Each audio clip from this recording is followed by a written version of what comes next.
Maharashtra bulletin, आपला महाराष्ट्र, आपली बातमी.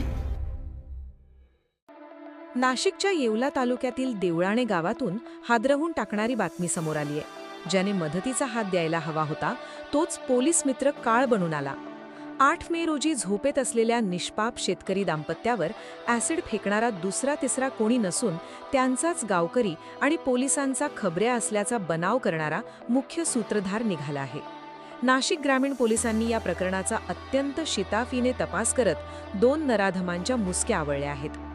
सुडाच्या अग्नीने पेटलेल्या नराधमाने केवळ शेतीच्या वादातून एका कुटुंबाचे हसू हिरावले. देवळाणी येथील शेतकरी भाऊसाहेब बोर्डे आणि त्यांच्या पत्नीवर झालेल्या भीषण ॲसिड हल्ल्याने संपूर्ण जिल्हा हादरला होता. या प्रकरणातील धक्कादायक सत्य समोर आले असून पोलिसांनी चांगदेव देवराम मोरे आणि त्याचा साथीदार सचिन कोटमे या दोघांना बेड्या ठोकल्या आहेत. मुख्य आरोपी चांगदेव मोरे हा इतका सराईत निघाला की गुन्हा केल्यानंतर तो स्वतःला पोलीस मित्र म्हणवून घेत पोलिसांसोबतच तपासात मदत करण्याचे नाटक करत होता. पोलिसांची दिशाभूल करण्याचा त्याने पुरेपूर प्रयत्न केला. तपासात समोर आलेली माहिती थक्क करणारी आहे. बोर्डे यांना यंदा कांद्याचे चांगले उत्पादन झाले होते याचा राग आणि जुना शेतीचा वाद मनात धरून चांगदेवने हा अघोरी कट रचला. शेतातील तण जाळण्यासाठी आणलेल्या ॲसिडचा वापर त्याने शेतकरी दाम्पत्यावर केल्याची माहिती पोलीस अधीक्षक DS स्वामी यांनी दिली. येवला तालुक्यामध्ये देवळाणे नावाचं गाव आहे. त्या देवळाणे नावाच्या गावामध्ये जे आहे ते येवल्यापासून अप्रॉक्सिमेटली 18 किलोमीटर दूर आहे. आणि अशा प्रकारच्या गावामध्ये अबंडंट प्लेस म्हणजे थोडंसं निर्मनुष्य वस्तीमध्ये जी आपली वस्ती करून लोक राहतात शेतांमध्ये, तर अशा प्रकारच्या एका घरामध्ये एक कपल जे आहे ते जोडपं वरती टेरेसवरती झोपलेलं असताना रात्री अचानक येऊन त्यांच्या अंगावरती ऍसिड सारखा जे आहे ते ऍसिड त्यांच्या अंगावरती टाकण्यात आला आणि चेहऱ्यावरती टाकण्यात आलं. त्याच्यामुळे त्यांचा जो चेहरा आहे तो चेहरा पूर्णपणे भाजलेला होता आणि महिलेच्या चेहऱ्यावर फक्त काही थोडेसे डाग होते, परंतु हात जो आहे तो पुरुष आणि याचा हातावरती भरपूर इंजुरी होती.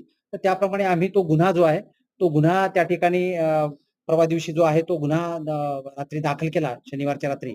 तर त्याप्रमाणे तो योग्य गुन्हा दाखल केल्यानंतर त्यामध्ये तपास केला. आता हा जो तपास आहे हा तपास बेसिकली योग्य तांत्रिक विश्लेषण असेल, त्याचबरोबर ज्या काही संशयित व्यक्ती आहेत आजूबाजूच्या अशा प्रकारच्या संशयित व्यक्ती घटनेचं स्वरूप बघता तात्काळ जे आहे ते आम्ही त्या ठिकाणी भेट दिली आणि घटनेच्या स्वरूपावरून ह्या प्रकारचा तपास केला. ह्या तपासामध्ये जे आहे ते त्याच भागामधील एक चांगदेव मोरे आणि सचिन कोटमे 40 वर्ष आणि 20 वर्ष हे दोघे जे आहेत ते काका आणि पुतणे अशा याच्यामध्ये आम्हाला आरोपी निष्पन्न झालेले आहेत. गुन्हा त्यांचा कबूल झालेला आहे. हा फक्त गुन्हा जो आहे तो ह्या गुन्ह्याचा मोटिव्ह जर आपण बघितला तर मोटिव्ह जो आहे तो आपापसातली ईर्ष्या, त्याच्यानंतर त्या ठिकाणी जे आहे ते पूर्वीचा बांधावरचा वाद आणि अशा प्रकारच्या ईर्ष्येमधून त्यांचं जे पीक घ्यायचं त्या पिकाची ईर्ष्या जी काय असेल, कोणाचं जास्त पीक होतं कोणाचं कमी होतं, अशा प्रकारच्या ईर्ष्येतून हा गुन्हा या ठिकाणी घडलेला आहे. आणि तो गुन्हा जो आहे तो लोकल पोलीस स्टेशन इन्चार्ज, त्यानंतर SDPO, स्थानिक गुन्हे शाखेचे सर्व अधिकारी, पोलीस निरीक्षक, त्याचप्रमाणे सगळ्या प्रकारची टीम आणि याच्यामध्ये जे आहे ते आमचे अपर पोलीस अधीक्षक वगैरे सगळ्यांनी अशा प्रकारचं याच्यामध्ये मोठ्या प्रमाणावर काम केलेलं आहे. आणि 2च दिवसामध्ये हा गुन्हा जो आहे तो आम्ही उघडकीला आणला, जेणेकरून लोकांमध्ये विश्वास राहील आणि लोकांमध्ये पोलिसांप्रती हे राहील की अशा प्रकारचे गुन्हे जर सिरियस जरी गुन्हा असेल तरी तो गुन्हा तात्काळ उघडकीला येईल. त्याच्यामुळे आम्ही त्या ठिकाणी गुन्हा उघडकीला आणलेला आहे आणि आपल्या माध्यमातून हे जे आहे ते लोकांपर्यंत पोहोचलं की नाशिक पोलिसांनी जी आहे ती तात्काळ गुन्हा उघडकीला आणला, लोकांमध्ये समाधानाची भावना राहील या ठिकाणी.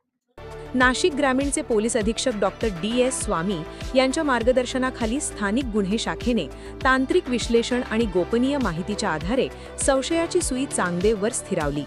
कसून चौकशी केली असता या पोलीस मित्राचा खरा चेहरा समोर आला आणि त्याने गुन्ह्याची कबुली दिली. समाजात वावरताना आपण कोणावर विश्वास ठेवावा असा प्रश्न आता या घटनेने उपस्थित केलाय. केवळ मत्सरापोटी एका कुटुंबाला उद्ध्वस्त करणाऱ्या या नराधमांना आता कायद्याचा कठोर दणका मिळणार हे नक्की. Bureau report, Maharashtra bulletin, Nashik. Maharashtra bulletin, आपला महाराष्ट्र, आपली बातमी.